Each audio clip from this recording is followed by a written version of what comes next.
రక్షణ పొందినట్లు నువ్వే అడుగేయాలి. సమస్యలకు పరిష్కారం పొందినట్లు నువ్వు ప్రార్థన చేయాలి. దేవుడు అద్భుతాలు జరిగించినట్లు విశ్వాసం ఉంచాలి. 4వది, దేవుడు నీ ఇంటిని దర్శించినట్లు నువ్వే నిలబడాలి. నీ సమాజాన్ని దర్శించినట్లు నువ్వే పూనుకోవచ్చు. కూటం పెట్టాడు. ఈరోజు పరిచర్య జరుగుతుంది.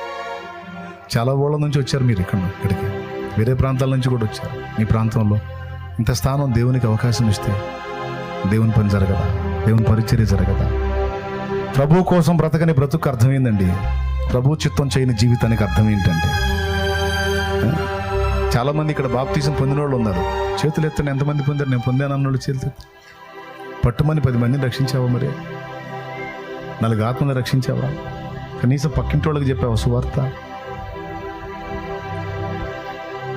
ఆడపిల్లలండి, ఆడపిల్లలు కాటి కాలు దాచుకున్న ముసలమ్మండి, భర్త భార్య ఇద్దరు కలిసి దేవుని గురించి ప్రకటించి 51 ఆత్మ రక్షణ నడిపించారు. నన్ను వెంబడించే బిడ్డలు పెద్దోళ్ళు. పట్టుమని 10 మందిని రక్షించిన చరిత్ర ఉందా? 4 రక్షించిన చరిత్ర ఉందా? ఉంటే ధన్యుడివి, ధన్యురాలివి. లేకపోతే కనీసం ఇక నుంచి 4 ఆత్మలు రక్షించి నీ జన్మను చరితార్థం చేసుకో. 4 జీవితాలను వెలిగించు, 4 కుటుంబాలని కట్టు.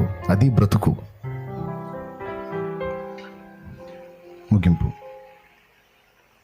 వెళ్ళి బాప్తిస్మాలు ఇచ్చి అయిన తర్వాత మందిర ప్రతిష్ట. ఆకలి అయితే పోయి ఆహారం పెట్టించుకొని తినండి, లేకపోతే కాసేపు ప్రార్థన చేస్తా ఉండండి. బాప్తిస్మాలు చకచకా ఇచ్చేసి మందిర ప్రతిష్ట చేసుకొని వెళ్ళిపోతాం, తిని వెళ్ళిపోతాం. రండి, ప్రార్థనలోకి రండి. మోకాళ్ళు కన్నీరు గార్చండి, ప్రార్థన చేయండి.